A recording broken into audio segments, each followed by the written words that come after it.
আসসালামু আলাইকুম। সুপ্রিয় দর্শক, দৈনিক আর নিউজের প্রতিদিনের আয়োজন থার্ড এর পক্ষ থেকে আপনাদের সবাইকে জানাচ্ছি শুভেচ্ছা। আশা করি যে যেখানে আছেন ভালো আছেন, সুস্থ আছেন, এই প্রার্থনা সর্বদা। আমরা প্রতিদিন এই অনুষ্ঠানটা শুরু করার পূর্বে আপনাদের কাছে একটা রিকোয়েস্ট রাখি, আপনারা আমাদের অনুষ্ঠানে অবশ্যই আপনাদের মতামত জানাবেন। আপনাদের মতামত মাধ্যমে আমরা নির্ধারণ করব পরবর্তীতে আমরা কি ধরনের অনুষ্ঠান করতে পারি। আমরা প্রতিদিনই আমাদের অনুষ্ঠানে সমাজের একজন গণ্যমান্য ব্যক্তিকে অতিথি হিসাবে আমন্ত্রণ করি। আজকে আমাদের সাথে আছেন গণপ্রজাতন্ত্রী বাংলাদেশ সরকারের জাতীয়তাবাদী দলের অন্যতম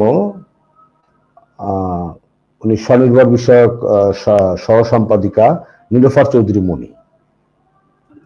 মনি, আপনাকে আমাদের অনুষ্ঠানে আমন্ত্রণ। ধন্যবাদ। কেমন আছেন? আলহামদুলিল্লাহ, ভালো আছি। তো ঈদ তো গেল, গত 17 বছর ঈদ করলেন, এবারও ঈদ করলেন, কেমন পরিবর্তন কি মনে হলো? দেখেন, 17 বছর ঈদ করলাম, এখনো করলাম। বাংলাদেশের পরিবর্তন আশা করেছিলাম। 5 তারিখটা যেমন ভাবে গিয়েছিল অগাস্টে 2024 এর, 5 থেকে 8 তারিখ পর্যন্ত যে একটা আমাদের আশা ছিল যে আমরা খুব ভালো থাকবো, আমরা ভালো থাকার জন্যই দল মত নির্বিশেষে, ডান বাম নির্বিশেষে, মধ্যপন্থা নির্বিশেষে আমরা এক কাতারে একতাবদ্ধ হয়েছিলাম একটা ফ্যাসিস্টকে উৎখাতের জন্য। কিন্তু আমরা এরপরে আমরা যে এই প্রথম ঈদ, এই যে দুটো ঈদ গেল, এইখানে আমাদের যতটা মন খুলে ঈদ করার কথা ছিল, আমরা ওই ফ্যাসিস্টের মতো ঈদ করছি। আমাদের মধ্যে নতুনত্ব কিছু নাই। আমাদের মধ্যে আশাগুলো কিভাবে জানি, আশাটা জন্ম নেওয়ার আগে আশাটা মৃত্যু হয়ে যায়, মৃত্যুবরণ করে। তো সেই জায়গায় আবার নতুন করে আশায় বুক বাঁধি। ধরেন আশায় বুক বেঁধেছি, আর ঈদে তো মুসলিম হিসেবে, মুসলিম দেশের নাগরিক হিসেবে ঈদটা মনের মধ্যে যত দুঃখ কষ্ট যাই থাক, ঈদ তো ঈদই, সবার জন্য আনন্দ, জোর করে হলেও আনন্দ। এই মানে ভোরের শিশির সকালে আর কি মিলিয়ে যাওয়ার মতো অবস্থা। সেটাই সেটাই। কারণ 17 বছর আমরা যে পঙ্কিলতা ছিলাম, 17 বছরের যে পতিত সরকার যা করে গেল, আর ইন্টেরিয়াম গভর্নমেন্টের কাছে আমাদের বেসিক তো দুটো জিনিস ছিল। একটা হলো তারা আমাদেরকে নিরাপত্তা দিবেন আর বাজারটাকে স্থিতিশীল করবেন। দুটোর একটা আমরা তাদের কাছে পেলাম না। এটা হলো নাম্বার ওয়ান। নাম্বার টু হলো এই যে আমাদের প্রধান উপদেষ্টা ডক্টর মোহাম্মদ ইউনূসের আন্ডারে যে একটা উপদেষ্টা মন্ডলী তৈরি হলো, মানে এরা যে সংস্কারের একটা দোহাই দিয়ে চলে যাচ্ছে, আমরা আসলে এই 10 মাসে কি সংস্কার দেখলাম? আমরা ওরকম, মানে ওই যে ছোটবেলা একটা খেলা খেলতাম, এই আঙ্গুল ধরার খেলাটা, ধরতে গেলে এটা এই আঙ্গুল দিত, তো এই আঙ্গুলটা আসলে ধরা যেত না। তো এই খেলাটার কথাই আমার মনে হয় এই সরকার দেখলে যে আসলে আমরা খুব বুড়ো আঙ্গুলটাই পেয়েছি। আমরা আসলে খেলায় প্রত্যেকবারই ব্যর্থ হই। ইন্টিম গভর্নমেন্টের কাছে আমাদের যে আশা ছিল যে অব্যক্ত যন্ত্রণায়, আমরা কিন্তু কেউ তার ব্যাপারে না করি নাই। যারা সমর্থন করে নাই তারাও চুপ ছিল। চুপ থাকার মানে অর্থটা মৌনতা সম্মতির লক্ষণ। তার মানে উনি এই সময়টায় এই এতগুলো মানুষের আশা ভরসা নিয়ে উনি আসলেন। উনি কি দিবেন? একটা সুন্দর নির্বাচন দিবেন, এবং যা ছোটখাটো সংস্কার আছে, সংস্কার হচ্ছে চলমান প্রক্রিয়া, সংস্কার উনি চালু করে দিবেন। সংস্কার সবাই মিলে, সব দল মত নির্বিশেষে মিলে যেটা সংখ্যাগরিষ্ঠতা অর্জন করবে, ওই সংস্কারটা পাশ হবে। এটা এটা আবহমান কাল যাবত চলে আসছে সংস্কার। আর থাকলো বিচার। বিচারের যে সরকার, বিগত সরকার স্বৈরশাসক যে অত্যাচার করেছে, যে স্টিম রুলার চালিয়েছে, যেভাবে টাকা পয়সা বিদেশে পাচার করেছে, সেটার একটা বিচার হবে। একটা বিচার যদি হতো, আজকে দেখেন উনি ব্রিটেনে আছেন, আপনার সঙ্গে যখন কথা বলছি এখনো, উনি ব্রিটেনে টাকা তুলতে গিয়েছেন, ওনার সাথে ব্রিটেনের প্রধানমন্ত্রী দেখাটাও করেন নাই। এইভাবে যে টাকা তোলা যায় না, উনি তো একজন মহাজন, একজন ব্যবসায়ী, উনি টাকায় টাকা তুলতে জানেন। উনি এইভাবে পৃথিবীতে কখনোই টাকা উঠে নাই। যে দেশে টাকার মধ্যে লিখাই থাকে চাহিবা মাত্র বাহককে দিতে বাধ্য থাকিবে, যখন যে দেশে টাকা তখন তার, সে দিবে কি দিবে না, আমার কাছে বিশ্বের এরকম মনে হয় নাই। তার চেয়ে বরং যদি যারা টাকা পাচার করেছে তাদেরকে যদি একদম ছাই দিয়ে ধরা হতো, তাদের যদি বিচারের আওতায় আনা হতো, টাকাগুলো কিন্তু তারাই তুলে আনতে পারবে। সরকার টু সরকার টাকা সিজ করে টাকা দিবে, এত ভালো বন্ধু এই বিশ্বে বাংলাদেশ কেন, কোনো দেশের জন্য কোনো দেশে এত ভালো বন্ধু থাকে না।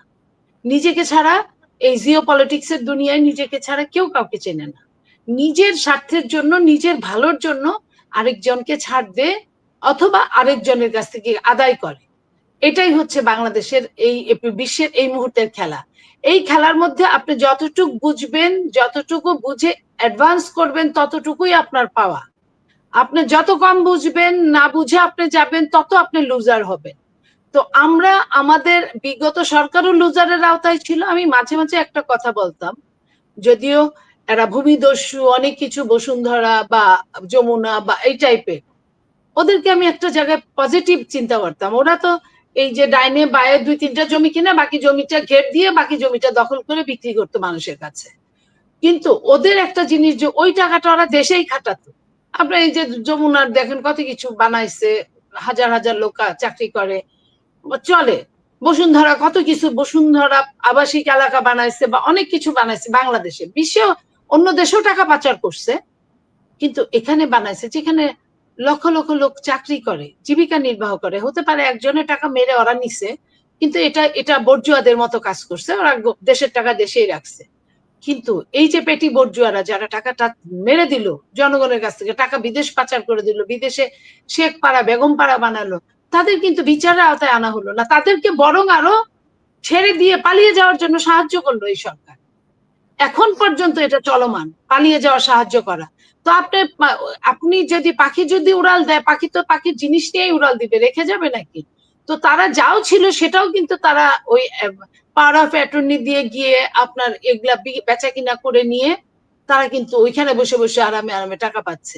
আপনার মাঝখানে আমি একটু বলি, সেটা হলো এই সরকার যখন ক্ষমতায় আসলো, মানে আমরা সবাই তো তাদেরকে সমর্থন জানালাম, তারা আদিষ্ট হলেন।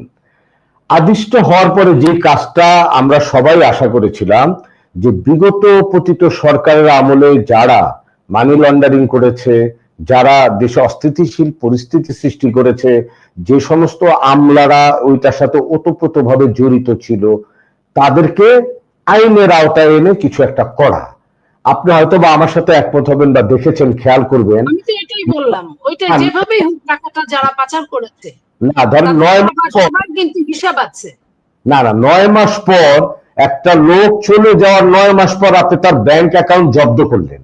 তো এই 9 মাস কি ব্যাংকে টাকা রেখে দিয়ে মানে তারা গেছে? ব্যাংক থেকে সব নিয়ে গেছে। টাকা পাচার করছে, যেটুকু ব্যাংকে ছিল সেটাও তুলে নিয়ে গেছে। এখন ব্যাংকে 0 টাকা বা 5,000 টাকা 10,000 টাকা সিজ করে সরকারের কি লাভ হবে সরকারই ভালো জানে। সরকার ওইখান থেকে কোনো কিছু পাচ্ছে কিনা, ওইখান থেকে প্রণোদনাও পেতে পারে। সরকারের ব্যক্তি লাভের জন্য সরকার দেশের লস করছে, এবং গতানুগতিক বিগত সরকারও যা করেছে এই সরকারও তাই করছে, এর বাইরে কিছু করছে না। তার মানে আমরা কি মানে যা আশা করলাম ওরকম কিছু না? আমরা কি মানে একটা ফ্যাসিস্ট গভর্নমেন্টের পরিবর্তন করিয়ে কি আমরা মানে ভালো কিছু দেখতে পাবো না? না, আমরা দুর্ভাগা জাতি। কারণ আমরা ওই যে রবীন্দ্রনাথ বলছে না, রেখেছো বাঙালি করে মানুষ করনি। তো আমরা বাঙালি হিসেবে জন্মগ্রহণ করেছি, আমরা কেউ মানুষ হতে পারিনি। নইলে এইটুক বাচ্চাদের, আমি সাইকোলজিতে একটা জিনিস পড়েছিলাম, যে একটা শিশু যখন জন্মগ্রহণ করে তখন তার ভেতরটা সাদা পাতার মতো থাকে। এরপরে ওই সাদা পাতায় আপনি যে ছাপ দিবেন, লাল দিলে লাল হবে, নীল দিলে নীল হবে।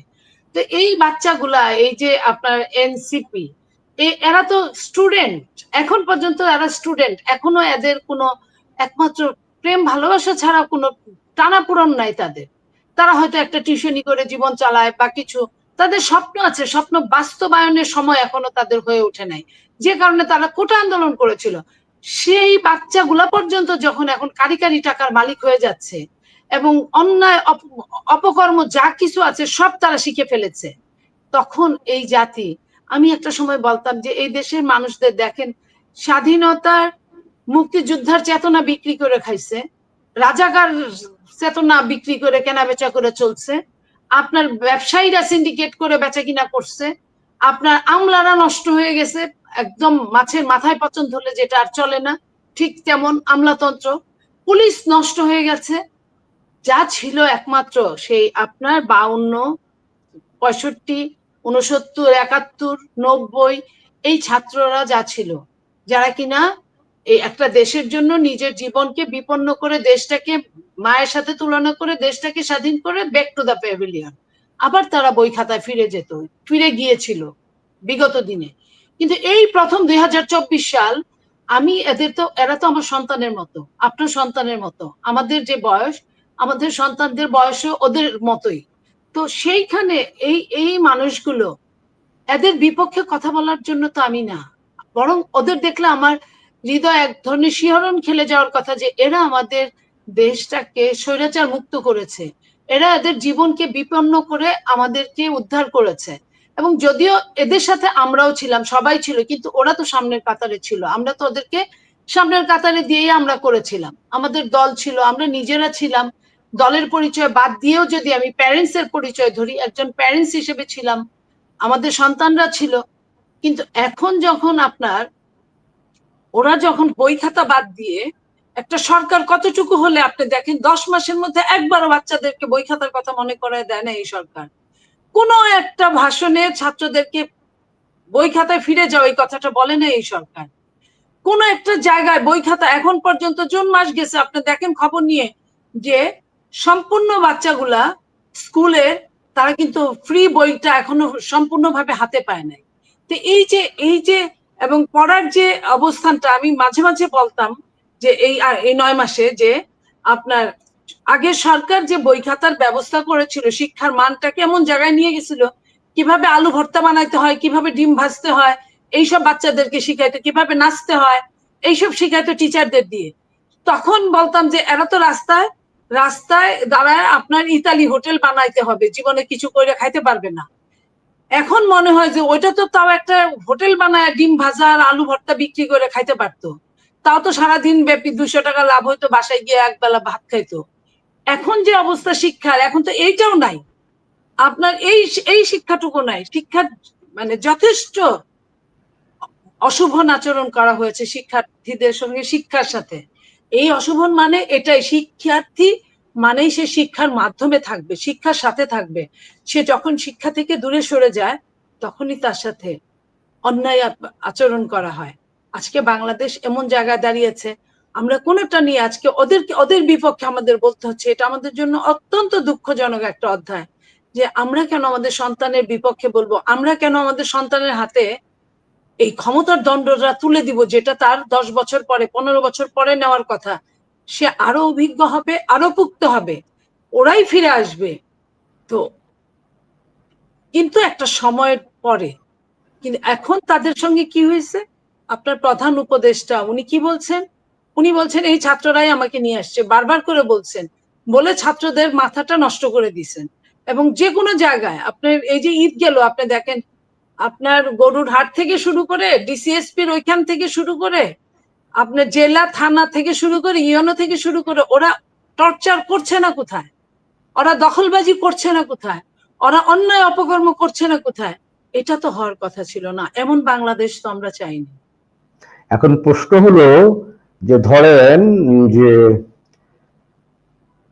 এরা, আমরা বললাম না, প্রধান উপদেষ্টা ওদেরকে তার নিয়োগকর্তা বললেন বা আরো কিছু বললেন, উনি আবার মাস্টার মাইন্ডও খুঁজে বের করলেন, কিন্তু ছাত্ররা কিন্তু কখনো বলেনি যে আমাদের কোনো মাস্টার মাইন্ড ছিল। উনি বাচ্চাদেরকে বললেন না তাদের ক্লাসে ফিরে যেতে, কিন্তু আমাদের ছেলেরা যারা কোটা আন্দোলনের মাধ্যমে এত বড় একটা ঘটনা ঘটিয়ে ফেললো, তাদের তো আল্লাহ বিবেক দিয়েছে, তাদের ভিতরে অবশ্যই জ্ঞান বুদ্ধি না থাকলে তারা এত উপর পর্যন্ত আসতো না। তারা কেন নিজেরা তাদের ক্যাম্পাসে ফিরে গেল না? তাদের ভিতরে কেন এই ধারণা তৈরি হলো যে পলিটিক্স একটা বিজনেস? না, এটা আপনি যদি সুযোগ করে দেন, আপনি পৃথিবীর নিয়মিতাই শর্টকাট মেথডে যদি আপনি মেইন জিনিসটা পেয়ে যান, তার রিসেল ভ্যালুস 10 বছর পরে কি হবে ওইটা চিন্তা করার সময় তাদের হাতে নাই। তারা নিজেদেরকে মনে করে জেনজি, তারা এই প্রজন্মের, আমরা তাদের তুলনায় কিছুই বুঝি না তারা মনে করে। একটা সময় আমরা মনে করতাম যে তারা ঘরে থাকে, তারা কিছুই বুঝে না। আমাদেরকে তারা বুঝিয়ে দিয়েছে যে হ্যাঁ তারা বুঝে, তারা ফিল করে, তারা আমাদেরকে নিয়ে তাদের থিঙ্কিং করে, বাট এখন তারা এত বেশি থিঙ্কিং করে যে আমাদের ঘরে তালা দিয়ে রেখেছে।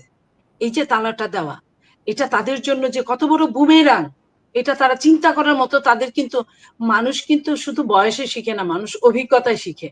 তাদের তো সেই অভিজ্ঞতা নাই। তাদেরকে আপনি শুধু শুধু তাদেরকে দোষ দিয়ে কি করবেন? আমি যদি বলেন, আমি যেদিন তারা শপথ নেয়, আমি শুনছিলাম মানে হালকা হালকা যে ছাত্ররাও প্রতিনিধিত্ব করতে পারে, কিন্তু এটা আমি বিশ্বাস করি না। কিন্তু যেদিন শপথ নেয়, তখন আমি একটা টেলিভিশনের টকশোর সামনে ছিলাম। তো শপথের সময় ওই আমরা টিভির সামনে বসা ছিলাম এবং শপথটা দেখাচ্ছিল। আমি তখন দেখে আমি তৎক্ষণাৎ আমি প্রতিবাদ করে বলেছিলাম, শেষ, একটা জাতিকে ধ্বংস করার জন্য আর কিছুই লাগবে না। আমি কিন্তু বুঝে না বুঝে আমার কাছে এটা মনে হয়েছে, একজন মা হিসেবে, একজন সিনিয়র বড় বোন হিসেবে, যে রাজনীতি, আমি কিন্তু ছাত্র রাজনীতি করে এই পর্যন্ত আসছি, এবং এরশাদ বিরোধিতায় আমি ছাত্র রাজনীতিতে শুধু না, আমি স্কুলে পড়েছি, কলেজে পড়েছি এবং বিশ্ববিদ্যালয়ে পড়েছি। এই এরশাদের 9 বছর কিন্তু আমার রাইজিংটা এরকম ছিল। তো সেইখানে যখন সেম জিনিসটা আমি দেখি, আমরা তো ফেরত গিয়েছিলাম, আমরা কিন্তু সেই দিন পাশ করেছিলাম, পাশের কাছাকাছি, তো পাশের কাছাকাছি ছিলাম, তারপরে কিন্তু আমরা ফেরত গিয়েছি। আমরা পড়ালেখায় আমরা আরো ডিগ্রি নিয়েছি, তারপর আমি ল করেছি, তারপরে ব্যবসা বাণিজ্যের দিকে গিয়েছি কিছু করার জন্য। কিন্তু আমরা কিন্তু ওইভাবে রাজনীতি করেছি স্টেপ বাই স্টেপ। তখন আমি ছাত্র দল করতাম, তারপরে মহিলা দল করেছি, তারপরে আমি এখন বিএনপি করি। তা এই যে আমার ক্রনোলজিক্যালি অবস্থানটা, সেই অবস্থানটা আমাদের সন্তানের হোক, আমি এটা চেয়েছিলাম। আমি কিন্তু যখন ছাত্র দল করতাম তখন একরকম আমি শিখেছি, একরকম জানতাম। আমি যখন তারপরে আমি মহিলা দল করেছি তখন একরকম আমি জেনেছি, তারপরে আমি যখন বিএনপি করি বা করেছি তখন আমি একরকম জানি। আমাদের এই সন্তানরা, এরা ছাত্র দল কাকে বলে তারা তো জানে না, ছাত্র রাজনীতি কাকে বলে। এরা ছাত্র রাজনীতি না করে এরা কোটা বিরোধী আন্দোলন করেছে। এটা ছিল একটা ক্ষুদ্র স্বার্থান্বেষী চাপ, গভর্নমেন্টকে চাপ প্রয়োগ করার জন্য এই আন্দোলনটা।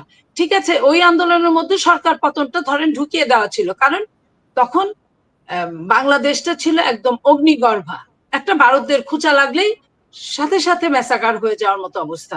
তো সেই অগ্নিগর্ভায় বারুদটা ছিল ওদের হাতে, ম্যাচের দেশালাই কাঠিটা ছিল ওদের হাতে, ওরা লাগিয়ে দিয়েছে। আমরা স্বীকার করলাম, ওদের প্রতি আমাদের সিম্পেথি আছে, ওরাই এই দেশটা তো ওরাই চালাবে। কিন্তু এত আগে কেন, যখন তার মানে বিকাশ হলো না তখন কেন? এটা এটা এটা কিভাবে সম্ভব? এটা আজকে এই জিনিসগুলো আমাদের তো হতো না। আজকে দেখেন, আপনি কি একটা জিনিস মনে করতে পারেন, সেটা হলো 1/11 ঘটনা যখন ঘটলো তখনই কিন্তু প্রফেসর মোহাম্মদ ইউনূস একটা দল করেছিলেন, যদিও দলটা পরে আত্মপ্রকাশ করেনি। এই 24-এর ঘটনার পরে আমি ফেসবুক স্ট্যাটাসে লিখছিলাম যে আরেকটা দল উনি করবেন, এবং আমি আরেকটা কথা লিখেছিলাম, যখন দেখলাম যে দুজন ছাত্র উপদেষ্টা হিসেবে নিয়োগ পেল, যে আমাদের দেশের, হয় আমাদের দেশের লোক বুঝে করেছে, কিংবা কোনো দেশের কোনো এজেন্সি দ্বারা এই যে আমাদের ছাত্র বৈষম্য বিরোধী ছাত্র যে একটা বিশাল প্ল্যাটফর্ম তৈরি হলো, সেই প্ল্যাটফর্মটাকে ভেঙে দিল। আজকে কিন্তু তাই ঘটলো, তাই দেখছি। ওই যে যেটা বলছিলাম আপনাকে, যে শেষ আমাদের যে আশ্রয় শেষ জায়গাটা, সেটা ছিল ছাত্ররা, যেটা বাংলাদেশের প্রতিষ্ঠা হওয়ার আগে থেকে এই হিসাব করলে বোঝা যায়। আপনি যে জিও পলিটিক্সের কথা বললেন, তারা যে এই যে বিদেশি ষড়যন্ত্র চক্রান্তে এরা এই জায়গাটা ভেঙে দিতে চেয়েছে, আর কিছুই না। আজকে যে সন্তানরা আমাকে গালি দেয়, আমি জানেন, আপনি আমার সম্পর্কে তো আপনি কিছুটা হলেও জানেন যে আমি আওয়ামী লীগের সময় একাই পিটিয়ে যেতাম। আমি আমি বলতাম আমাকে মেরে ফেলবে না, কি করবে এটা নিয়ে আমি চিন্তা করতাম না। সেইখানে তখনও কিন্তু আমার বিপক্ষে এত লেখা আসতো না। এখন যত বিপক্ষে আমাকে গালাগালি করা হয়, আমি কিন্তু এইসব, আমি দেশকে ভালোবাসি, দেশের জন্য আমি অনেক কিছু করতে পারি, আমি সেটার দিকে তাকিয়ে ওরা কি বললো না বললো আমার কিচ্ছু আসে যায় না। ওরা একজন মানুষের 50টা ফেক আইডি দিয়ে ওরা যা ইচ্ছা তাই বলতে পারে। ওদের মানুষ যে বেশি নাই, এটা আপনি কিন্তু ইতিমধ্যে আমরা বুঝে গিয়েছি। সেটা হলো, আমরা পয়লা বৈশাখের আমরা ওদের অনুষ্ঠানটাকে দেখলাম, লোকজন নাই। আমরা নির্বাচন কমিশন ঘেরাও দেখলাম, লোকজন নাই। আমরা মে দিবসে দেখলাম, লোকজন নাই। আমরা ইভেন তো আমরা আওয়ামী লীগকে নিষিদ্ধ করলো, আওয়ামী লীগকে নিষিদ্ধ করার আগে যে ওরা প্রথম 2 দিন আন্দোলন করলো, ওদের লোকজন নাই, ওরা 144 ধারা ভঙ্গ করলো। সরকার এই কিংস পার্টিকে এত সুবিধা দেওয়ার পরে, ঠান্ডা পানির ঝাপটা দেওয়া থেকে শুরু করে খাবার দাবার সাপ্লাই দেওয়া শুরু করে সরকার সবকিছু করলো, তারপরে কিন্তু ওদের লোক হয় না, যে পর্যন্ত ওই জামাতের হুজুররা না আসছে। এই যে এই সত্যি কথাটা বলার জন্য আমাকে গালি শুনতে হয় অহরহ। তা আমি এতে নিয়ে আমি খুব মানে আমি খুব কষ্ট পাবো যে তা না। আমি বুঝে গেছি যে দেশটা কাদের হাতে। দেশটা যদি ষড়যন্ত্রকারীদের হাতে চলে যায়, এই দেশের সার্বভৌমত্ব রক্ষা করার দায়িত্ব যে যেখানে আছে সবখান থেকে তাদের সবার। তো আমরা যদি মনে করি যে যে সরকারটা আসছে তারা দেশের জন্য, দেশের চেয়ে বিদেশের স্বার্থ রক্ষায় বেশি সচেষ্ট, তাহলে তো হতে পারে না। আমি যখন সেনাবাহিনীর প্রধান যখন বক্তৃতা দিল যে আপনারা যেভাবে কাদা ছোড়াছুড়ি করছেন, একটা সময় দেখবেন যে আপনাদের সার্বভৌমত্ব নিয়ে টান পড়বে, আপনাদের আমার কাছে বক্তৃতাটা কেমন জানি অসংলগ্ন মনে হয়েছিল। যে উনি এটার সাথে, কাদা ছোড়াছুড়ি তো বাংলাদেশে অনেক দিনই হয়, এটার সাথে সার্বভৌমত্বের কি কথা বললেন। আমি 2 মাস লাগলো আমার এটা বুঝতে, যখন আমি পররাষ্ট্র উপদেষ্টা যখন বললেন যে নীতিগত সিদ্ধান্ত হয়ে গেছে করিডোর, মানবিক করিডোর দেওয়ার জন্য।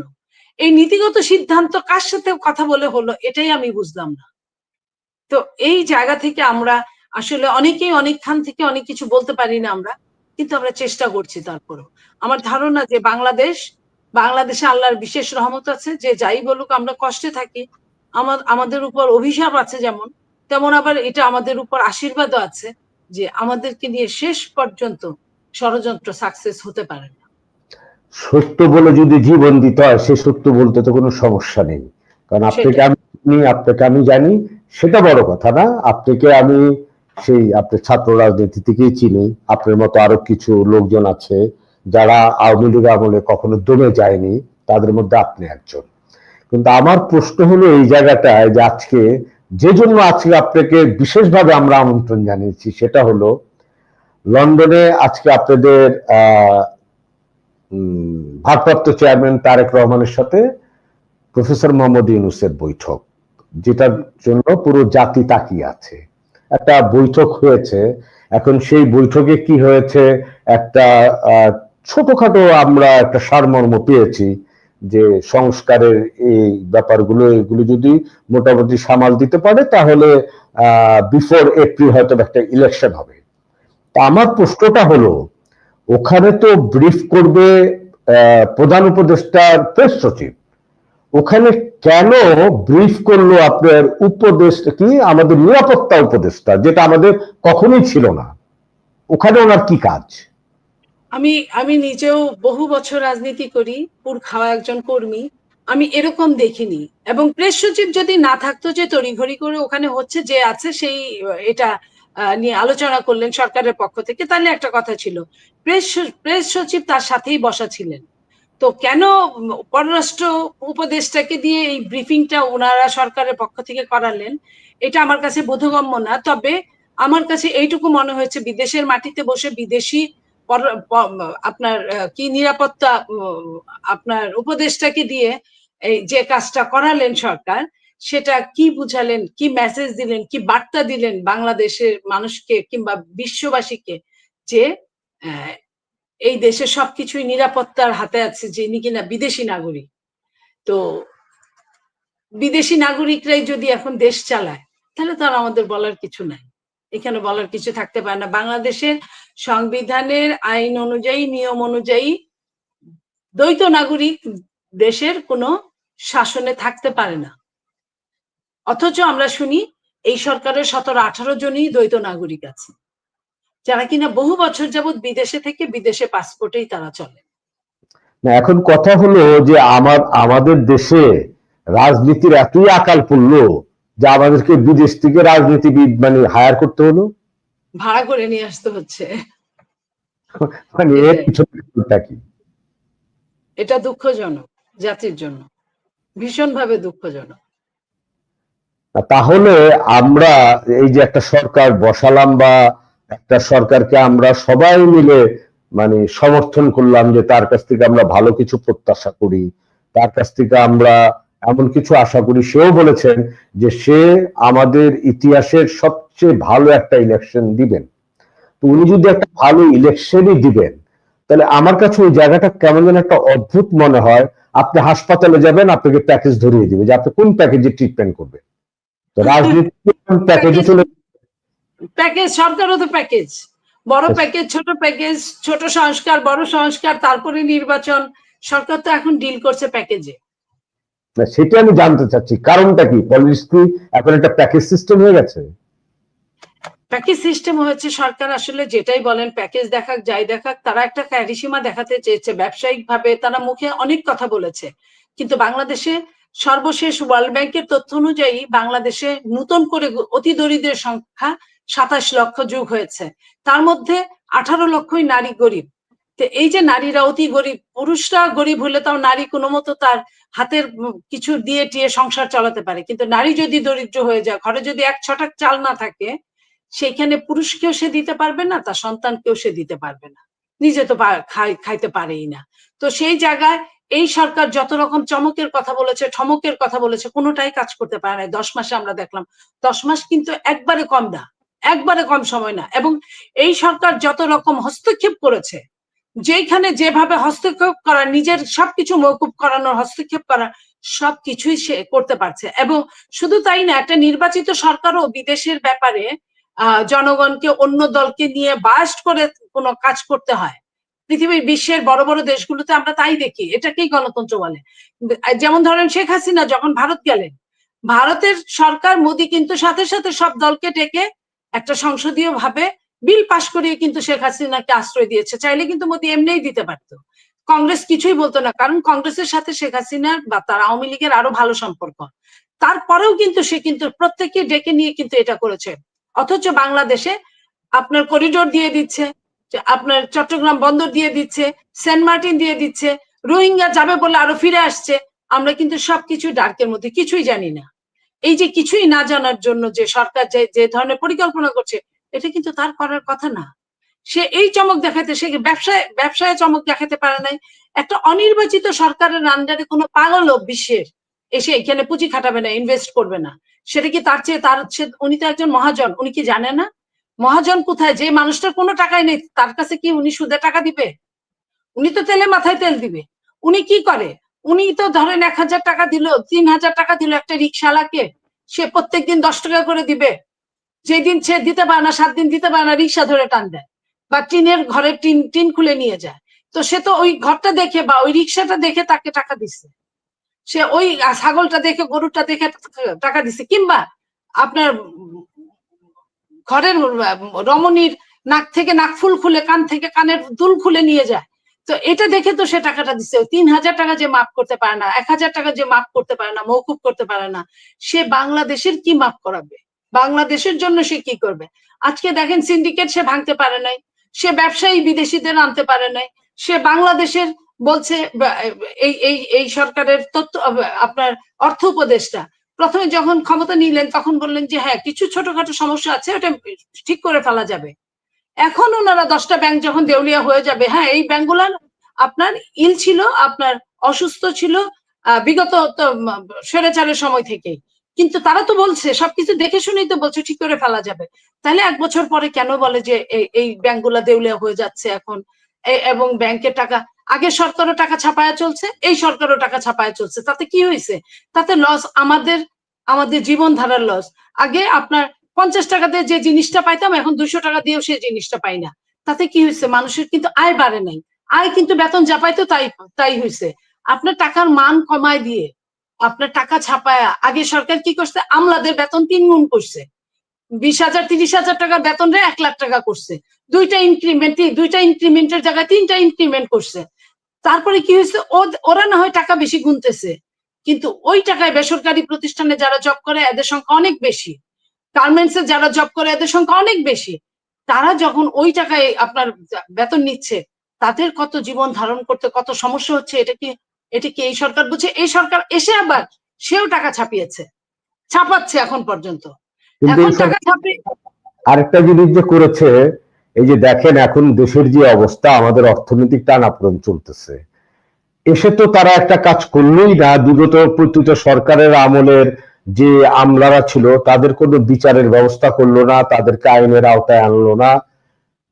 তারপরে তাদের কাছে এখন একরকম জিম্মি হয়ে নতুন করে মহার্ঘ ভাতা আবার আবার কিছু তাদের যে এটা সরকারেরকে তেল মারার জন্য, সরকারের আমলাদেরকে, কারণ ইলেকশন করলে তাদেরই লাগবে, এই তেলটা মারার জন্য সে এই কাজগুলো করছে। এটা তো বুঝাই যায়। সেটা তো আমরা বুঝলাম, কিন্তু কথা হলো যে আপনি একটা দেশের এত বড় একটা দুর্ঘটনা ঘটে গেল, যেখানে দুর্ঘটনা কি, এটা তো একটা মারাত্মক অভ্যুত্থান, 3,000 প্রাণ বিসর্জন হলো, আপনার 30,000 লোক পঙ্গুত্ব বরণ করলো, কত 300-র উপরে ছেলের চোখ নষ্ট হয়ে গেল, তাদের দিকে বিন্দু মাত্র কর্ণপাত আমরা করলাম না। বরঞ্চ যারা এই কাজগুলো করলো তাদের মধ্যে কতজন আপনার দেশ থেকে বেরিয়ে গেছে, বাকিরা তো দেশই আছে, তাদেরকে কেন ধরে এনে আইনের আওতায় এনে মানে কিছু একটা করা হচ্ছে না? এটার কারণটা কি? এটার কারণ হচ্ছে আপনার, এটা করলে তো তাদের নিজের লাভ হবে না। এটা হলো তারা এদের উপরে যখনই বিপ্লব বা অভ্যুত্থান আপনার ব্যর্থ হয়, যখনই আপনার বিপ্লবের মানুষগুলো ধান্দা করে, ক্ষমতাকে ভাগাভাগি করে, এরা কিন্তু তাই করেছে, এরা জেনে বুঝেই করেছে। এরা আপনার দেখেন কতটা আপনার অভ্যুত্থানের যাদের কথা বললেন যে আহত হয়েছে, নিহত হয়েছে, নিহতদের তো একটা পরিসংখ্যান আপনার অ্যাকুরেট পরিসংখ্যান বলতে পারি না।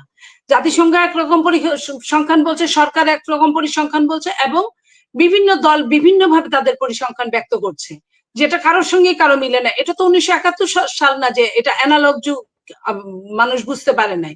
এইটা তো আপনার ডিজিটাল যুগ, চাইলেই আপনার একটা মোবাইলের মধ্যে সমস্ত ডাটা এন্ট্রি করা যায়, সেখানে কোন জেলায়, কোন থানায়, কোন ইউনিয়নে, কোন ওয়ার্ডে কয়টা ছেলে মারা গেছে, এই খবরটা নিতে কতক্ষণ লাগে? এই খবর নিতে বেশিক্ষণ লাগে না। কিন্তু সরকারের সদিচ্ছার অভাব আছে, সরকার এটা চায় না, সরকার এটা করবে না। সরকার এটা করলে সরকারের নিজস্ব ফায়দা হাসিল হবে না। সরকার তো এই সরকার আসছে আগে সরকারের মতো ফায়দা হাসিল করতে, এবং ফায়দা হাসিলের মধ্য দিয়েই আছে। আপনার জাপানে গেল, আমি জাপানে আরো ধরেন 8-10 বছর আগে আমি গিয়েছি, তখন আমি জিজ্ঞেস করলাম তৎকালীন আপনার অ্যাম্বাসেডরকে যে এইখানে আমাদের কতজন বাঙালি থাকে, উনি বললেন যে 11,000। তো এই 71 থেকে বা তারও আগে থেকে এই পর্যন্ত 11,000 বাঙালি উনি এনলিস্টেড বললেন। একটা অ্যাম্বাসেডর তো বললে তার হিসাব অনুযায়ী, পরিসংখ্যান অনুযায়ী কথা বলেন। সেটা ধরেন আরো এই 8-10 বছর আরো 1,000 ধরলাম বাড়ছে, বাড়ার মতো আমি কোনো জিনিস দেখি না, কারণ জাপানে ভিসা করে যে থাকা এটা বিরাট একটা হ্যাসেলের ব্যাপার। সেইখানে আপনার উনি 1 লক্ষ জাপানে ম্যান পাওয়ার পাঠাবে, খুব ভালো, খুবই খবর যদি পাঠাইতে পারে। কিন্তু এটাও তো আমরা দেখেছি যে আপনার রোহিঙ্গাদের কথা বললেন, জাতিসংঘের মহাসচিব চলে যাওয়ার পরে যে আমরা 1,30,000 1,80,000 রোহিঙ্গা আমরা ফেরত পাঠাতে পারবো, তখন পররাষ্ট্র উপদেষ্টা বললেন যে এটা সম্ভব না, এটা আগামী 1 বছরও সম্ভব না। অথচ সম্ভব না ওই পর্যন্ত যদি থাকতো তাও একটা কথা ছিল, উল্টা আরো দেখলাম 1,30,000-40,000 মতো রোহিঙ্গা প্রতিদিন আসতেছে। ওই পাশে আছে মাত্র 5 লাখ রোহিঙ্গা, এর মধ্যে থেকে প্রায় 1.5 লাখ আবার চলে আসছে, তার মানে এখন কত 3.5 লাখ সে আরাকানবাসী ওইখানে আছে। তো এই যে তারা উল্টা কাজ করে, যা বলে তা করে তো নাই, বরং সেটার উল্টা হয়। সে উল্টা করতে গিয়ে উনারা যে ধরনের কাজগুলো করছে, এতে তো আপনার 24কে ধ্বংস করবে উনারাই, 24কে ধ্বংস করছে উনারাই। 24 আপনার স্বার্থের কষাঘাতে এই এই এই যে অন্ধরা তাদের সাকসেস পাবে না, এই যে হাত হারানো আমার ভাইয়েরা সন্তানরা তাদের সাকসেস পাবে না, পা হারানো বা বিভিন্ন ভাবে ডিসেবল হওয়া যারা আছে বেঁচে আছে তারা তাদের কিছুই পাচ্ছে না ওইভাবে। এখন কোটা বাদ দিয়ে ওইখানে আবার কোটা করে, আপনাকে কে না করবে? যারা এই যতগুলো আহত হয়েছে, এই যে হাজার হাজার ছেলে মেয়ে আহত হয়েছে, নিহত হয়েছে, তাদেরকে যদি সরকারের কত জায়গায় কাজের লোক নেওয়া হচ্ছে না, নিয়োগ দেওয়া হচ্ছে না, তাদের এক চিঠি আপনি দিয়ে দেন। আপনি কেন মুখ দিয়ে বলেন যে আমি কি বলে আমি এদের জন্য কোটা ব্যবস্থা, চাকরিতে কোটা থাকবে? আপনি তো কোটা নিয়ে আন্দোলন করলেন, তাহলে এদের জন্য আবার কোটা থাকবে কেন? তাহলে কি আন্দোলন আমরা করলাম? আমরা তো কোনো আন্দোলনই খুঁজে পাচ্ছি না, আমাদের অবস্থাটা এখন এরকম। ঘটনাটা হয়েছে যে ধরেন মানে যে কোনো জিনিস পৃথিবীতে তো আসলে মায়ের পেট থেকে কেউ নিয়ে আসে না, ধীরে ধীরে মানে শিখতে শিখতে মানুষ একটা সময় গিয়ে সেই জিনিসগুলো রিয়েলাইজ করে, তারা হয়। এই যে মনে করেন পলিটিক্স তো মানে মানুষ জন্ম থেকে শিখে আসেন, এটা করতে করতে একজন পলিটিশিয়ান হয়।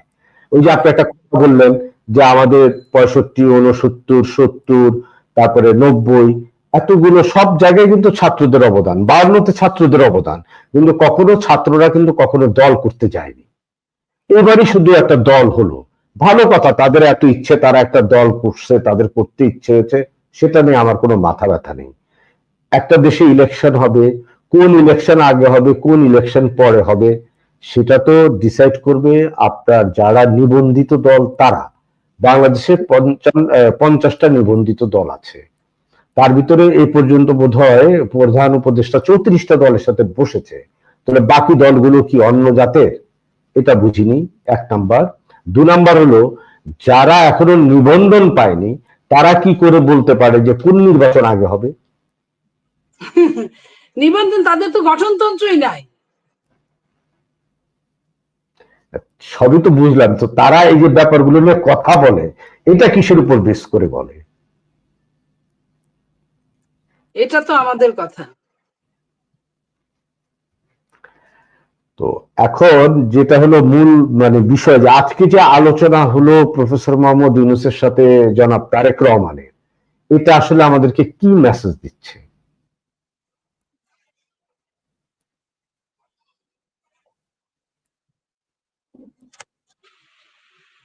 আমার এইটার চার্জ চলে গেছে, আমি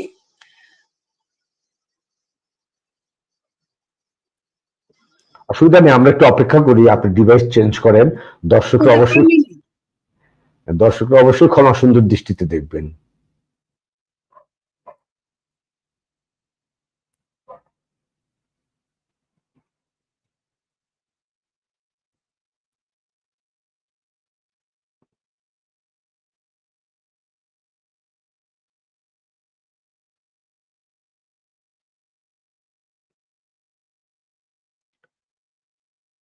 সুপ্রিয় দর্শক শ্রোতা, একটু অপেক্ষা করবেন। আপা শুনতে পাচ্ছেন? জি, এখন শোনা যায়? হ্যাঁ, শোনা যাচ্ছে। জি, তো আপনি প্রশ্নটা আবার করেন। Thank you. প্রশ্নটা ছিল হলো যে, এই যে জনাব তারেক রহমানের সাথে প্রফেসর মোহাম্মদ ইউনূসের যে বৈঠকটা, এটাতে আমরা এটা মানে এটা একটা মূল্যায়ন করেন, এটা দিয়ে আসলে আমরা কি পেলাম? আসলে ডক্টর ইউনূস সাহেব অনেক অনেক চালাক মানুষ। চালাক বলেন, ক্লেভার বলেন, চতুর বলেন, ইন্টেলিজেন্ট বলেন, সবগুলো গুণই ওনার মধ্যে আছে। উনি যখন দেখেছেন যে বিএনপি এই মুহূর্তে আন্দোলনে যাবে, উনি যখন এটা কনফার্ম হয়ে গেছেন, উনি যে কোনোভাবে, আমার কাছে মনে হয় যে ব্রিটিশ ভিজিট করা তার পুরস্কারের জন্য বা ওই অর্থ আনার জন্য, উনিও জানেন যে অর্থ পাওয়া যাবে কি যাবে না। আমার মনে হয় যে আমাদের অ্যাক্টিং চেয়ারম্যান ওনার সাথে এই মিটিংটাই করার জন্য ওনার যাওয়া। কারণ আমাদের অ্যাক্টিং চেয়ারম্যান খুব খুব যে রাজি ছিলেন এই মিটিংটা করার জন্য, তাও আমার মনে হয় না। তো যখন এখন উনি এগিয়ে নিয়ে আসছেন ওনার নির্বাচন টাইমটা, যদি নিয়ে আসে, আমরা এখন দেখি আলোচনা কতটুকু ফলপ্রসূ হয়েছে। দুই পক্ষ থেকেই বলা হয়েছে যে আলোচনা ফলপ্রসূ হয়েছে। তো আমরা এটা বিশ্বাস করি যে বৃক্ষ তোমার নাম কি, ফলেই পরিচয়। তো ফল দেখার জন্য এতদিনই অপেক্ষা করেছি, আর 2-4 দিন অপেক্ষা করা তো অস্বাভাবিক কিছু না। আমরা সময় দেই, আমরা সময় দিয়েছি ওনাকে 10 মাস, আরো দিতে চাচ্ছি, আরো 10 মাস দিতে যাচ্ছি। তো উনি দেখি কি করেন। এখন আসার পরেই আমরা বুঝতে পারবো যে এটা যতটা উনি, একদিকে আমি এখানে বলবো যে দূরদৃষ্টি সম্পন্ন, কারণ বিএনপি ছাড়া যে ওনার টিকে থাকা সম্ভব না এটা উনি বুঝেন। বিশ্বের জিও পলিটিক্স ওনাকে যত এখানে পুশ করে ক্ষমতায় বসাক, ধরে রাখার জন্য যে লোক দরকার সেটা একমাত্র বিএনপিতেই আছে। তো সেই জায়গায় উনি বিএনপিকে অসন্তুষ্ট রেখে কতক্ষণ ভালো থাকবেন আমি জানি না। উনি এই গত 10 মাস বিএনপিকে অসন্তুষ্ট রেখেছে। আপনি দেখেছেন যে সালাউদ্দিন সাহেব মাঝখানে বলেছিলেন যে লাস্ট যেইবার মিটিং করলেন তার আগে, লাস্টের আগের বার উনি বলেছিলেন যে আমরা 4-5 দিন যাবত একটা সময় চেয়ে পাচ্ছি না, অথচ ছাত্ররা যায় সময় চাওয়ার আগেই তারা পেয়ে যায়। তো এটা তো আমাদের জন্য দুঃখজনক। একটা দল, এত বড় দল, সময় চাওয়ার পরে কেউ কোনো মানে এই কনসার্নটাই তারা মাথায় রাখে নাই, নেয় নাই। তো সেইখানে আপনার এখান থেকে বোঝা যায় বিএনপি প্রমাণ করেছে আজকে এটাই, যে জনাব তারেক রহমান সাহেব যে উনি বলেছিলেন এই সরকার আমাদেরই সরকার, এই সরকারের ব্যর্থতা মানে আমাদেরই ব্যর্থতা। আমরা কোনো অবস্থায় চাই না এই সরকার ব্যর্থ হোক, তারপরেও যদি ব্যর্থ হয় তাহলে আমাদের কিছু করার থাকবে না। তো সেই কারণে আমি বলতে চাই যে আজকের যে মিটিংটা, আজকের মিটিং এর ভেতরে কি কথা হয়েছে এখন আস্তে ধীরে জানা যাবে। যেটুকু তারা বলেছে আমরা তো ওইটুকুর উপরই ডিপেন্ড করতে পারি। সেখানে বলেছে যে ফলপ্রসূ হয়েছে, কতটা ফলপ্রসূ হয়েছে আমরা আগামী 2-3 দিনে আমরা মনে হয় ক্লিয়ার হয়ে যাব।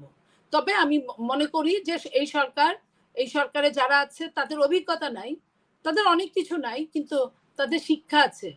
এই শিক্ষায় তারা এনজিও চালিয়েছে, নন গভর্নমেন্ট অর্গানাইজেশন চালিয়েছে, একটা অর্গানাইজেশন তো চালিয়েছে বহু বছর তারা, কিংবা কোনো স্কুল কলেজ বিশ্ববিদ্যালয়ে শিক্ষকতা করেছে। তার অন্তত এইটুকু বোঝা দরকার যে জনগণের পালসে হাত দিয়ে, জনগণের পালসটা কোন জায়গায় পৌঁছাইলে শেখ হাসিনাকে পালিয়ে যেতে বাধ্য হতে হয়, এখান থেকে তাদের শেখার আছে। আমি সেটা যে না, তারা যে সেটা শিখতে পারেনি সেই ব্যাপারে আমরা নিশ্চিত, সেটা নিয়ে আমাদের মানে কোনো ডাউট নাই।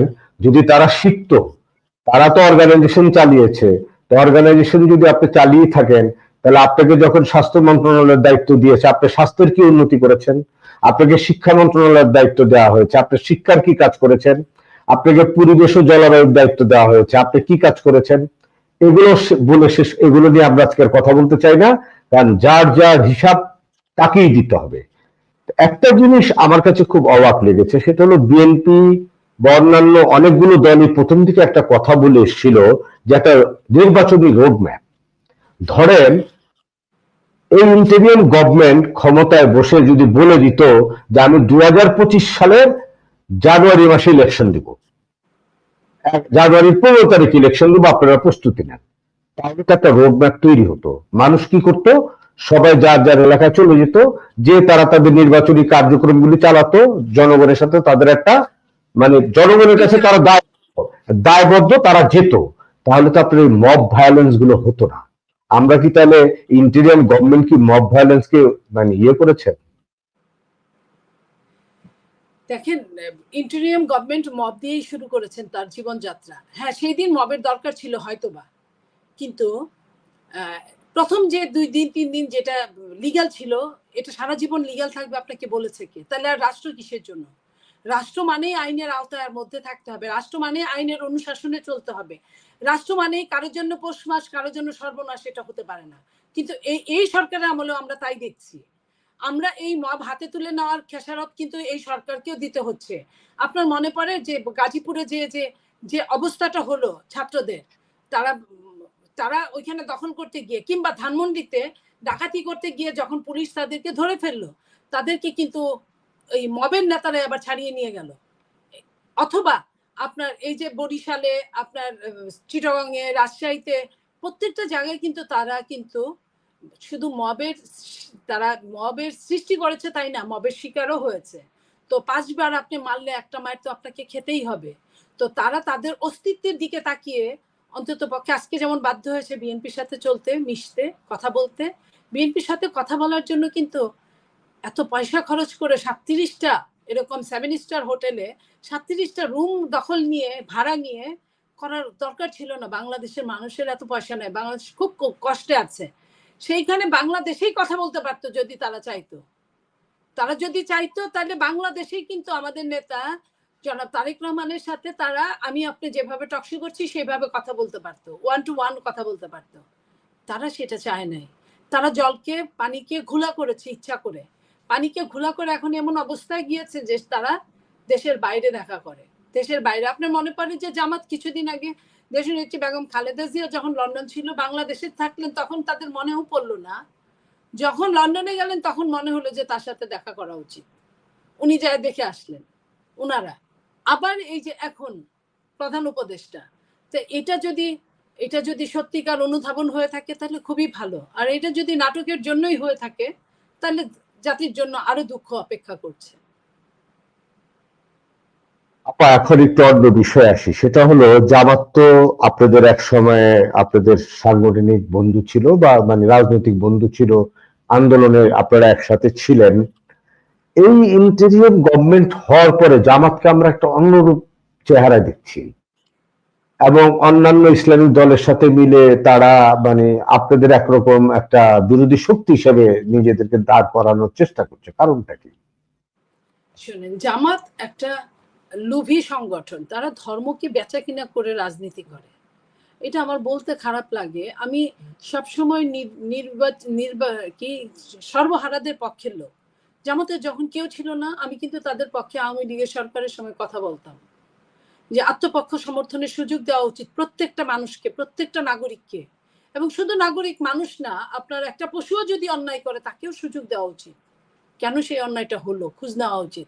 সেইখানে তখন তাদের আত্মপক্ষ সমর্থনের সুযোগ দেওয়া হয়নি। আপনার মনে আছে যে সুখরঞ্জন বালিকে যখন কলকাতার জেলখানায় পাওয়া গেল, অথবা সালাউদ্দিন কাদের চৌধুরী উইটনেস যখন আপনার লাহোর বিশ্ববিদ্যালয়ের ভিসি আসতে চাইলো, তাকে বাধা দেওয়া হলো, কিংবা আপনার লাহোরের আপনার কি বলে বিমানের আপনার পাইলট যখন তার টিকেটের উইটনেস দেখানোর জন্য বলল তারা, মানে বিমান কর্তৃপক্ষ আপনার পাকিস্তানের, তখন তারা নিতে অস্বীকার করলো, তখন কিন্তু আমি পক্ষে বলেছি। ঠিক একই অবস্থায় জামাত কি কারণে হঠাৎ করে বিএনপির বিপক্ষে চলে গেল? জামাতের মধ্যে সবসময় চরমভাবে উচ্চবিলাসিতা থাকে। জামাত মনে করেছে, এটা সত্যি যে এই যে আপনার এই 24-এর অভ্যুত্থান, সেখানে জামাতের একটা বড় ভূমিকা ছিল এবং সিরিয়াস ভূমিকায় জামাত। কিন্তু জামাত তখন এই ছাত্ররা, এই যে যারা আপনার এনসিপি সহ অন্যান্য সমন্বয়কারীরা যারা কোনো দল করে না এখন পর্যন্ত, তারাও তাদের নিয়ে জামাত কিন্তু একটা এখানে মব তৈরি বলেন যাই বলেন, ওই মুহূর্তে মুমূর্ষু রোগীর জন্য অনেক কিছুই হালাল থাকে, তো সেটা করেছিল জামাত এখানে আপনার অনেকটুকু জামাতের শিবির দিয়ে, জামাতের অন্যান্য বড় নেতাদের দিয়ে, রুকন টুকন থেকে শুরু করে সব, আমির উমরা থেকে শুরু করে সবাই এটার সাথে জড়িত ছিল। কিন্তু তার মানে এই না যে আপনার কতটুকু জনপ্রিয়তাটা, আপনার পার্সেন্টেজ কতটুকু, আপনাকে তো ওটা নিয়ে থাকতে হবে। হয় 1 বাড়বে, না হয় 2 কমবে, না হয় 5 বাড়বে, না হয় 6 কমবে, এই তো। তো আপনি 6% 7% জনপ্রতিনিধিত্ব, মানে জনপ্রিয়তা নিয়ে আপনি 100%-এর ওইখানে আশা করেন কিভাবে? আপনি আওয়ামী লীগের ভোট কি আপনি নিতে পারবেন? কখনোই পারবেন না। আওয়ামী লীগ যদি ভোটই দিতে পারে, তাহলে তো নিজেরাই দাঁড়াইতে পারে, নৌকা মার্কা ছাড়াও তো দাঁড়াইতে পারে, দাঁড়ানোর তো কোনো নিষেধাজ্ঞা নাই। তারা তো ভোটই দিতে পারবে না, তারা তো বাইরেই বের হতে পারবে না। তো সেইখানে আপনি কি করে মনে করেন? এবং ভোটের বিপক্ষে থাকার অর্থ কি? তাদের বেশি সুবিধা হচ্ছে, কারণ এই সরকার তার নিজস্ব কোনো লোক নাই। সে নতুন একটা দল বানাইছে, দল ডাইনে বায়ে উত্তর দক্ষিণ কিছুই বুঝে না, কারণ এরা সবই ছাত্র, এদের বোঝার কথা না। তাহলে যারা এই রাজনীতি নিয়ে খেলাধুলা করবে, তাদের মধ্যে থাকার কথা এই জামাত এবং এই ইসলামী কিছু সংগঠন। তাদের নিয়ে সরকার যখন কাজ করছে, জামাত মনে করছে মুই কি হনুরে, আমার বাইরে তো যেতে পারছে না। সেটা ঠিক আছে, যা মুখে আসে তাও বলছে, যা আসে না সেটাও বলছে। না জামাত তো ধরেন আপনাদের নেত্রীর সাথে দেখা করে এসে একরকম কথা বললো, পরবর্তীতে আবার দেশে এসে টোটালি চেঞ্জ হয়ে গেল। জামাতের প্রসঙ্গ অতটা ইম্পর্টেন্ট না। আরেকটা ইম্পর্টেন্ট সাবজেক্ট রয়ে গেল, সেটা হলো জাতীয় পার্টি। জাতীয় পার্টিকে আমরা বলি যে স্বৈরাচারের দোষর। আপনি কি আজ পর্যন্ত দেখেছেন জাতীয় পার্টির সেরকম কোন নেতা অ্যারেস্ট হয়েছে, যারা এই পুরো ধরনের আন্দোলনের মানে বিরোধিতা করেছে, কিংবা আন্দোলনের সাথে যাদের বিন্দু মাত্র যোগ ছিল না? এটা বলার আগে আমি আপনাকে একটা কথা বলি। জাতীয় পার্টির নেতাকে অ্যারেস্ট হওয়ার কথা বললেন, রাষ্ট্রপতি যেদিন চলে যান আব্দুল হামিদ, সেদিন কারো কারো চাকরি চলে গেল, যাদের ডিউটি থাকার কথা, যাদের ওইখানে যাদের নিয়ন্ত্রণে ছিল এয়ারপোর্ট, তাদের চাকরি চলে গেল। স্বরাষ্ট্রমন্ত্রী কি বললেন যে 7 দিনের মধ্যে আমি যদি না আনতে পারি ইন্টারপোলের মাধ্যমে, তাহলে আমি চাকরি ছেড়ে দিব। 7 দিনের মধ্যে ইন্টারপোলে কাকে আনে? যার মামলা আছে, যার ইন্টারন্যাশনালি আপনার কি হয়েছে, তাদেরকে। আপনার যাই হোক, স্বরাষ্ট্রমন্ত্রীর কষ্ট করে আনতেও হলো না, পদত্যাগও করতে হলো না, 7 দিন কিন্তু চলে গেল, ওনার পদত্যাগ হলো না। আপনার রাষ্ট্রপতি, সাবেক রাষ্ট্রপতি অটো নিজেই চলে আসলেন।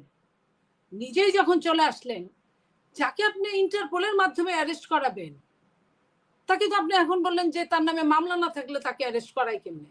তাহলে মামলা ছাড়া একটা মানুষকে আপনি ইন্টারপোলের কথা বললেন কেন? তার মানে কি আপনি নিজেই তাহলে যাওয়ার জন্য প্ররোচনা করছেন বা উৎসাহ দিচ্ছেন, বা আপনি যাওয়ার ব্যবস্থা করে দিচ্ছেন? আবার তাকে সে যখন ফিরে আসছে, তখন আপনি এই কথাগুলো, এই যে এই সরকার কত অসত্যকে সত্য পরিণত করে, এটা দেখেন। তাদের তো জনগণের কাছে কোনো ম্যান্ডেট ছিল না, জনগণ তো তাদের ভোটে বানায় না, যে তারা জনপ্রতিনিধি না।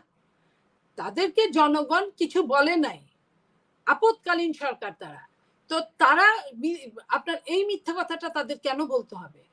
রাজনীতিবিদদের না হয় দায়িত্বশীলের জায়গা থেকে আবার ভোট চাইতে যাইতে হবে, তাদের মিথ্যা কথা বলতে হয় বলে, কিন্তু তাদেরকে কেন মিথ্যা কথা বলতে হবে?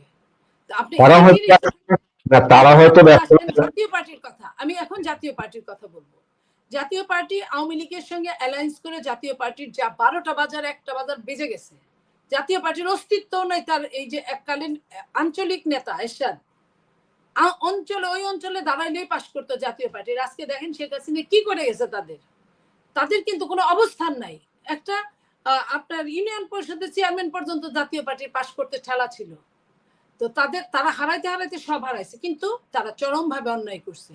তারা সিস্টেমেটিক বিরোধী দল ছিল, ড্রয়িং রুমের বিরোধী দল ছিল, তারা মন্ত্রী পরিষদ ভাগাভাগি করছে, তারা সরকারকে বাঁচায় রাখছে, নইলে এই সরকার কবেই মরে যেত, স্বৈরাচার হইতো না। স্বৈরাচারের বিচার হওয়া উচিত। তো জাতীয় পার্টির চিফ যখন বড় বড় কথা বলে আবার দেশে থেকে, তখন তাকে কিন্তু ধরতে যায় না। পাশাপাশি আপনি আওয়ামী লীগের দেখেন, আওয়ামী লীগের 2-4 জন হাতে গোনা ছাড়া কাকে ধরছে? সব তো পালায় যেতে সুবিধা করে দিচ্ছে, সুযোগ করে দিচ্ছে। এই সরকার তাহলে জাতীয় পার্টির তো 3rd ফেজ 4th ফেজ, আপনার 1st ফেজ 2nd ফেজই তো ধরছে না সরকার। তাহলে রাষ্ট্রপতিকে নিয়ে এত কথা বললো, উনি ইন্টারপোল পাঠায় দেয়, উনি ঘরের মধ্যে আসছে, এখন উনি কিছুই বলে না, বলে যে ওয়ারেন্ট না থাকলে আমি কি করব? এই হলো আমাদের অবস্থা, আমাদের প্রত্যেকটা জায়গায় এই অবস্থা। ধরেন রাষ্ট্রপতি চলে গেছে বলে যাদের চাকরি চলে গেল, রাষ্ট্রপতি তো এখন ফেরত আসছেন, তাহলে কি তারা চাকরি ফেরত পাবেন? তাদের নাকি বলছে চাকরি ফেরত দিবে, কিন্তু আমার কথা হলো যে যার এত রিস্কে চাকরিটা গেল, তাকে তো প্রমোশন দেওয়া উচিত, ডাবল প্রমোশন দেওয়া উচিত। এখন যে রাষ্ট্রপতি ফেরত আসছে, তার তো চাকরিটা যাওয়ার কথা না, তার শাস্তি পাইতে পারে, সে তার ডিউটির জন্য শাস্তি পেতে পারে। সরকারে তো চাকরি যায় না, তাহলে তার চাকরি গেল কেমনে? আর যে রাষ্ট্রপতির আপনার নাই, মামলাই নাই, সে রাষ্ট্রপতি গেলেই কি থাকলেই কি, তার নামে কোনো নিষেধাজ্ঞাও নাই যাওয়ার, তাহলে সে চলে গেছে, চাকরি গেছে, তাদের মামলা করা উচিত, মানহানির মামলা করা উচিত। আমি না না, রাষ্ট্রপতির তো ধরেন যাওয়ার প্রতি কোনো নিষেধাজ্ঞা ছিল না, কিন্তু তার নামে তো 2টো মামলা আছে, এটা আমরা শুনেছি। এখন তো সরকার তাই বলছে যে যার নামে ওয়ারেন্ট নাই আমি তাকে ধরবো কেন? আপনার মামলা তো কত লোকেরই থাকে, তারা কি দেশের বাইরে যায় না, আসে না?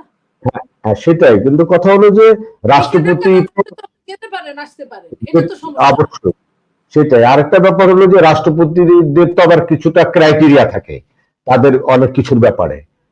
আমাদের অনুষ্ঠান প্রায় শেষের দিকে আপা, এতক্ষণ তো আমরা মানুষের ব্যাপারে অনেক কথা বললাম, নিজেদের ব্যাপারে তো আর কিছু বললাম না। আপনার দলের যদি কেউ কোনো খারাপ কাজ করে এবং সেটা যদি মিডিয়াতে আসে, তাহলে নিশ্চয়ই সেটা আপনার জন্য সুখকর কিছু না। এই যে রিসেন্টলি নারায়ণগঞ্জে যে ঘটনাটা ঘটলো, বা এরকম প্রায় জায়গায় এই জিনিসগুলো দেখা যাচ্ছে, আপনারা বহিষ্কার করছেন, এটা একটা ভালো দিক, কিন্তু এই জিনিসগুলো আপনারা কেন কন্ট্রোল করতে পারছেন না? আমি আপনাকে বলি একটা কথা, আমরা শুধু বহিষ্কার করছি তাই না, আমরা কিন্তু আমাদের নেতা কিন্তু এটাও বলেছেন যে প্রশাসনকে বলেছেন আপনারা অ্যারেস্ট করেন, আপনারা বিচার করেন, আমাদের কোনো সে নাই। তাহলে আমাদের তো বিচার করার ক্ষমতা নাই। আমারই ভাই, আমারই বোন, আমারই কেউ, কিন্তু আমি তো সরকারে নাই যে আমি বিচার করব। আপনার মনে পড়ে দেশনেত্রী বেগম খালেদা জিয়া যখন 2001-এ ক্ষমতায় আসলেন, যখন দায়িত্বে আসলেন, তখন কিন্তু অপারেশন ক্লিন হার্ট বলে যে বানিয়েছিল, সেইখানে এর আগে সরকার ছিল আওয়ামী লীগ সরকার, সমস্ত বাংলাদেশে খালি বিএনপি ছেলে মেয়েদের নামে মামলা করছে। আর আর্মিরা গিয়ে সমস্ত বাংলাদেশে জেলায় জেলায় গিয়ে 5 বছরের আপনার লোকাল পত্রিকা বের করে ওইখান থেকে আপনার ধরে ধরে ওইখানে আসামি ধরে ধরে এদেরকে মার্ডার করছে, ক্রস ফায়ারে দিয়েছে। তো তারপরে ইন্ডেমনিটি নিয়ে তারা চলে গেছে।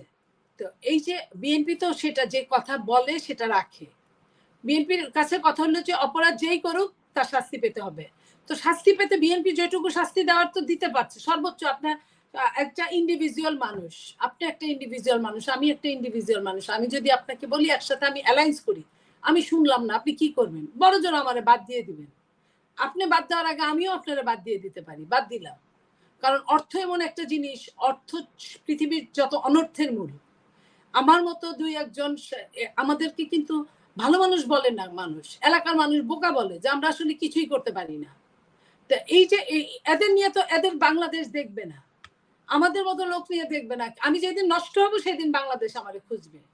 এটা হচ্ছে এই দেশের থিওরি। তার মানে তাহলে এখন যেটা হলো যে আসলে খারাপ না হলে আমাদের কি নাম হবে না, আসলে খারাপ হতে হবে। সেটাই তো দেখছি, একটা জীবন দিয়ে তো তাই প্রমাণ পাচ্ছি। আরেকটা জিনিস আপা, সেটা হলো আপনারা বিরোধী দল, আপনারা ইলেকশন নিয়ে কথা বলছেন। প্রধান উপদেষ্টা বলেছিল ডিসেম্বরে ইলেকশন দিবেন, একবার বলেছিলেন। আমাদের সেনা প্রধান একেবারে প্রথম দিন থেকেই বলেছিলেন যে 18 মাস পর ইলেকশন হতে হবে। পরবর্তীতে তিনি আরেকবারও মনে করিয়ে দিলেন ডিসেম্বর ইলেকশন। ওনার 18 মাস যদি আমরা কাউন্ট করি তাহলে জানুয়ারি ফেব্রুয়ারিতে ইলেকশন হওয়ার কথা। ইলেকশন হবে আজকের মিটিং এর পর, হয়তোবা টাইম ফ্রেম কিংবা নির্বাচন কমিশন একটা রোড ম্যাপ দিবে। এটা আমরা মানে মোটামুটি ধরে নিলাম 2-4 দিনের ভিতরে আমরা এটা শিওর হয়ে যাব। তো প্রশ্নটা হলো এই জায়গায় যে সেটা হলো যে এই যে ইলেকশন দিবে বা এই যে নির্বাচন কমিশন এই কাজ করবে, তো ইলেকশন দেওয়ার জন্য আমাদের যে আইন শৃঙ্খলা রক্ষাকারী বাহিনী প্রস্তুত করার দরকার, তারা কি প্রস্তুত হয়েছে? দেখেন, আইন শৃঙ্খলা একটা জিনিস কি, কিছু কিছু জিনিস আছে শেষ দিনেও প্রস্তুতি হয় না, ওইভাবে করে নিতে হয়। তো আইন শৃঙ্খলা রক্ষাকারী বাহিনীদের যেভাবে তারা ট্রমাটাইজ ছিল, তাদেরকে যেভাবে আপনার প্রশিক্ষণ দেওয়া উচিত বা কিংবা ট্রমা থেকে বের করা আনা উচিত, সেটা করার দায়িত্ব সরকারের। সরকার যদি গাফিলতি করে তাহলে এটা আমি আর আপনি তো করতে পারবো না। সরকার কেন গাফিলতি করছে, সরকার যদি জবাবদিহিতার মধ্যে থাকতো তাহলে না হয় আমরা প্রশ্ন করতে পারতাম। সরকার তো নিজেকে জবাবদিহিতার ঊর্ধ্বে মনে করছে। সরকারকে যেখানে বিএনপি বলছে নিজেরাই যে আমরা 5 দিনে তার সাথে একটাবার দেখা করতে পারি না, আমাদের ফোন রিসিভ করে না, তাহলে সেইখানে সরকার জবাবদিহিতার কোনটা করবে? বিএনপির মতো দলের যদি দেখা করার সুযোগ না পায় তাহলে অন্য দলগুলো তো কল্পনাই করতে পারে না। না, কল্পনা করতে পারে, এনসিপি তো নিজেদের যে কোনো সময় ঢুকতে পারে। দল না, আপনি নিজেই বললেন এনসিপি কোনো দল না। এনসিপি হচ্ছে এখন পর্যন্ত একটা সংগঠন, সংগঠন আর দল এক জিনিস না। এনসিপির গঠনতন্ত্র নাই, এনসিপির কোনো আপনার রেজিস্ট্রেশন নাই, এনসিপি দল হয় কিভাবে? এনসিপি না, কিন্তু এনসিপি যদি কোনো দলই না হয়, এনসিপি যদি কোনো কিছু নাই হয়, আপনি দেখবেন আমাদের মেইন স্ট্রিম মিডিয়াতে যত রকমের টক শো হয়, ওখানে সবার সাথে একজন এনসিপির নেতৃবৃন্দকে রাখা হয়। কেন রাখা হয় আমি জানি না, ওটা আমি কোনো কোশ্চেন করছি না। আমার কোশ্চেনটা অন্য জায়গায়। কোশ্চেনটা হলো, একদিকে তো আমরা এটাকে কি বলে, রোহিঙ্গাদের যন্ত্রণায় আছি। এই যে প্রতিদিন ভারত থেকে পুশিং করা হচ্ছে, এটার ব্যাপারে তো আমি কারো মধ্যে, কোনো রাজনৈতিক দলের মধ্যে থেকে কোনো ভয়েস রেজ হতে দেখছি না। এটার ব্যাপারে কি বলবেন? এটাও তো একটা পুশিং করছে। ভারত থেকে যে প্রতিদিন বাংলাদেশে পুশিং করানো হচ্ছে, এটা নিয়ে তো আমাদের রেজ হচ্ছে না। এটা নিয়ে সরকার কিছুই বলছে না, এটা নিয়ে সরকার কিছুই বলছে না। বাংলাদেশের মানুষও নীরব। বিভিন্ন জায়গা থেকে, ভারতের বিভিন্ন জায়গা থেকে ধরে ধরে এনে, মুসলমান নাম দেখার সাথে সাথে ধরে এনে তাদেরকে পুশিং দিয়ে ছেড়ে দিচ্ছে। এই মানুষগুলো আমাদের বাড়তেই আছে। আমাদের এমনি ছোট্ট একটা দেশ, এতগুলো রোহিঙ্গা নিয়েছে, এতগুলো, তারপরে এখনো আসছে, আবার ইন্ডিয়া পাঠাচ্ছে। এই জিনিসগুলো নিয়ে সরকার তো এই ধরনের টানাপোড়েন চায়। কারণ একটা ব্যর্থ সরকার, একটা আপনার দুর্বল সরকার বিদেশিদের খুব পছন্দের। এইখানে যদি আপনার নির্বাচিত সরকার থাকতো তাহলে তো খামোশ বলতে পারতো। এখন নির্বাচিত সরকার না, তাদের তো মেইন জিনিস, দেশই যখন অর্ধেক দিয়ে দেওয়া হচ্ছিল, তখন ওইটা থামাইতে থামাইতে সেনাবাহিনী লাগছে। না আপা, এখন কথা হলো, ধরে সরকার না হয় কিছু বলছে না, কিন্তু আপনারা তো বাংলাদেশের সর্ববৃহৎ দল, আপনাদেরও তো এখানে একটা কিছু বলার আছে, করার আছে। পুরো বাংলাদেশ ব্যাপী আপনাদের বিশাল বড় একটা সমর্থক গোষ্ঠী আছে। তারাও যদি বিজিবির সাথে আপনার বর্ডার গুলোতে, যেমন কয়েকটা বর্ডারে কিন্তু এলাকাবাসী আর বিজিবি মিলে অনেককে পুশ ব্যাক করিয়েছে, আমরা যদি এটাকে এখন থেকে সামাল দিতে না পারি, তাহলে তো পরবর্তীতে আমাদের আবার আরেকটা বড় ধাক্কা সামাল দিতে হবে। সেটাই সেটাই। এখন এটা অবশ্যই বিএনপি চিন্তা করছে এটা নিয়ে, অবশ্যই হয়তো বলবে সামনে, আমরা মনে করি। কারণ আমি অনেকগুলো টকশোতে বলেছি, আমি তো বিএনপির একজন, তবে বিএনপি হয়তো বা আনুষ্ঠানিকভাবে ঘোষণা করা উচিত, ঘোষণা করবে। আপনার মাধ্যমে আমি এটাই বলতে চাই যে আপনি আপনার মানে আপনাদের দলের ফোরামে জিনিসটা নিয়ে একটু কথা বলবেন। শেষ মন্তব্য কি বলবেন? শেষ পর্যন্ত বলতে চাই, গণতন্ত্রের কোনো বিকল্প হতে পারে না। সেই গণতন্ত্রকে ত্বরান্বিত করার জন্য গণতন্ত্রের প্রথম এবং প্রধান যেটা, সেটা হলো একটা সুষ্ঠু নির্বাচন।